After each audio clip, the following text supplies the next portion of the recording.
Financial inclusion goes beyond banking the unbanked. It means providing every citizen the knowledge and the tools that will help them really save, invest, and grow their money to achieve their life goals as well. On Kaise Bachaayein Kaise Badhaayein, we catch up with entrepreneurs in the Fintech space that are doing just that by helping you save and grow your money. Vivek Bajaj, the co-founder and managing director of elearnmarkets.com and Stockedge, joins me on this show to share insights about their story.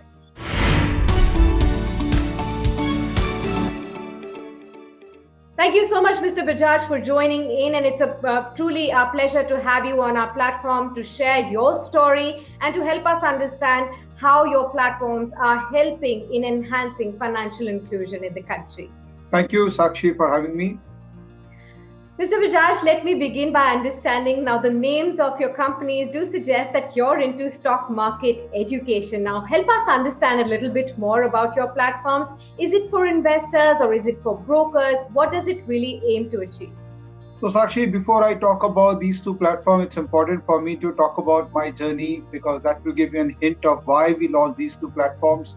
So, I've been in financial market since 2002. Precisely full-time into the market since 2005. That's after my MBA. And I worked in Bombay with JM Financial, and then I came back to Calcutta and I started my own business in the domain of financial market trading. While the journey of running a trading desk and being a trader has been extremely rewarding and satisfactory, but in 2013, I realized that trading as an occupation has been focused on only a handful of people who have been able to create wealth out of this occupation. It's high time that this occupation becomes democratized and many more people should join this league of becoming a full-time trader. So we decided that what are the things which are needed for a person to become a trader. So obviously first thing first is the knowledge, and then second thing is to get access to quality data and unbiased analytics. So we started the journey of democratizing financial market for everyone, and we launched the first product in 2014, that is Elearnmarkets, which has now become the largest marketplace for financial education in India, with more than 100 experts who have given their content on various aspects of financial markets. So we launched the Stockedge in 2016 because we thought that there are not many tools available in the market who are providing quality financial market data. Of course, we have Bloomberg, Reuters, which are very, very expensive and can be affordable by only a handful of people. So we thought, can we democratize financial data as well and help people consume analytics, which are unbiased and auto-generated? So with that theory, we launched Stockedge in 2016. And as we speak, Stockedge has almost 2 million downloads with 1 million registered users in the platform. Congratulations for your achievements so far in the short span of time. You've been able to make Stockedge really successful amongst the traders and the investors community as well.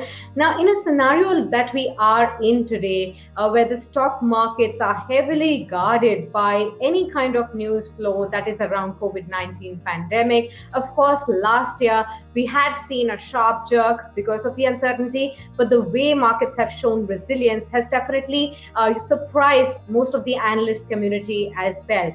Now, in the current market scenario, when the markets are highly volatile, what should an investor really look at stock markets when they have been, and why should they be looking at it when they are so volatile? Also help us understand, in your experience, have you come across people or investors who actually associate markets with gambling, and how do you dismiss this emotion?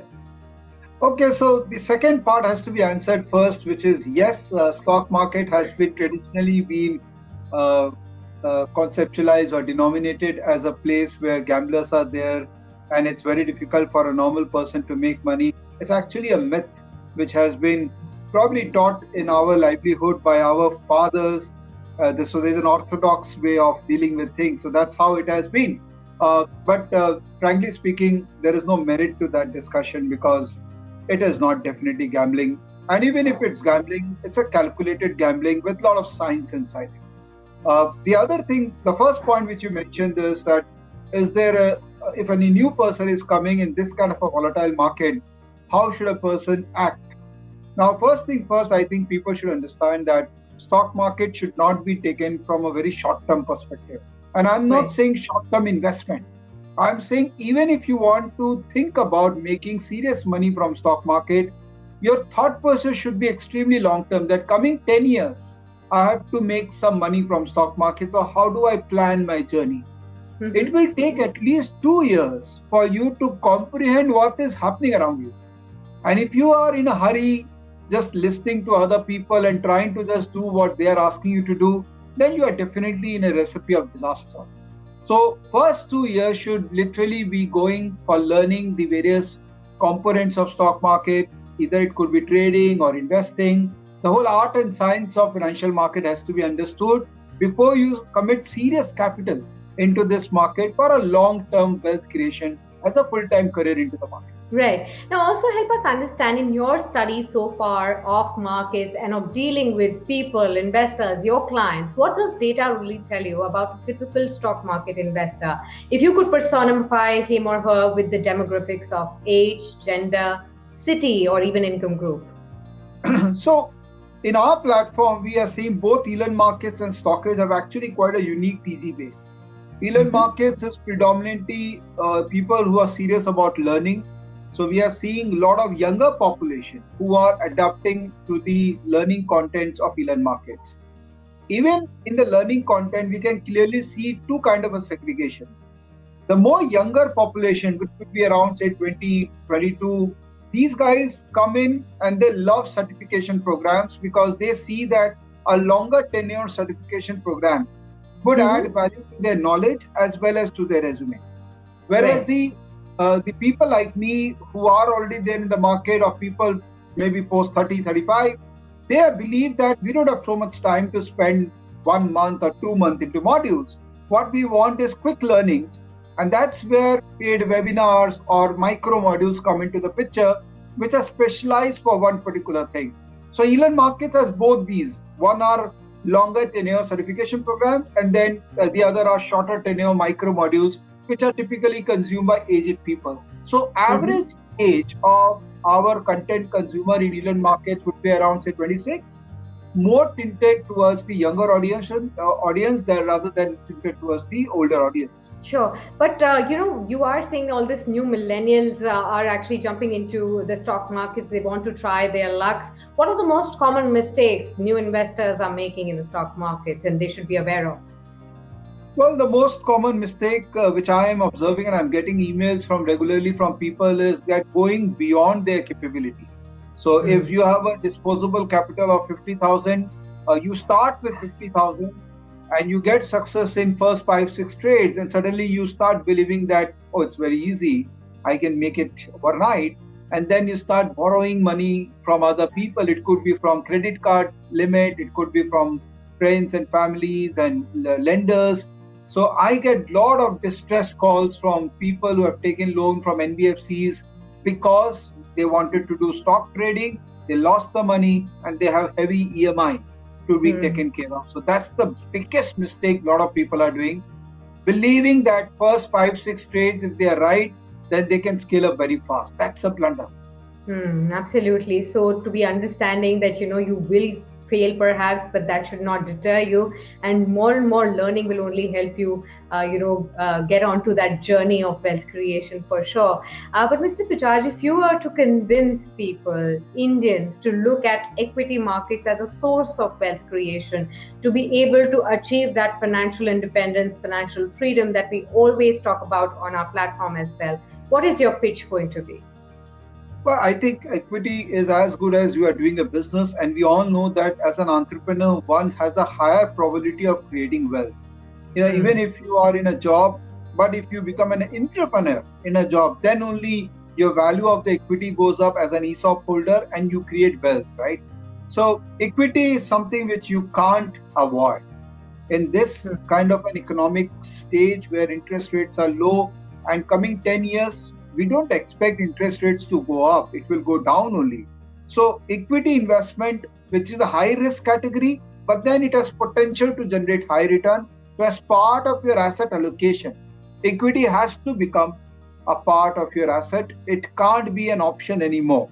Okay, now how do you invest in equity? You have been taught to invest in equity through mutual fund.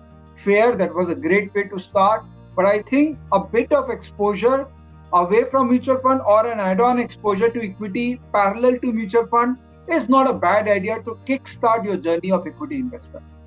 Okay, and your message lastly, before I let you go, help our viewers understand, all of those new investors, the uninitiated retail investors who are still sitting on the edge and not understanding as to what should they do, when should they enter the markets. Now they suddenly see all this news flow about markets touching all-time highs, and they suddenly feel, if I had known, I would have probably invested. For all of those people, what would your advice be? So actually my advice will be go slow, don't be in a hurry. It's a test match. Let's not try to play a T20 here. It's a test match. Let's prepare ourselves for a test match. So market will go up, market will go down. It will be a regular affair. I always recommend a strategy to everyone. It's called 10-10-10 strategy, especially for newcomers. It's a fantastic strategy. How does it work? Like, take one stock every month. Get deep inside that stock in terms of business understanding, in terms of price movement, etc. Don't see any other stock for that whole month. Next month, add one more stock. So you have two stocks as part of your armor. Then third month, add one more stock. So over a period of 10 months, you will get 10 stocks whose movement and whose business will be in the back of your hand. If you can only trade those 10 stocks whenever they go down, if you find opportunity in them because the business remains the way it is, but the price has corrected because of liquidity, then there is an opportunity for you to enter those stocks. So for the coming 2 years, only focus on those 10 stocks. Trust me, you will develop a very strong understanding of the concepts, and also most important, you will develop the temperament required to succeed in market. Because I believe that temperament is more important than technique in the market. Thank you very much, Mr. Bajaj, for sharing all these insights with all our viewers. I'm sure all of these will really help them in their journey of equity investments going on from here as well. Thank you, Sakshi, for having me here. And with that, we wrap up this edition of Kaise Bachaayein Kaise Badhaayein. Whole lot of tips and tricks for all the retail investors looking to invest in stock markets and thinking of building a well-generating portfolio as well. We'll keep getting you all the entrepreneur stories, so stay tuned on to money9.com for those as well.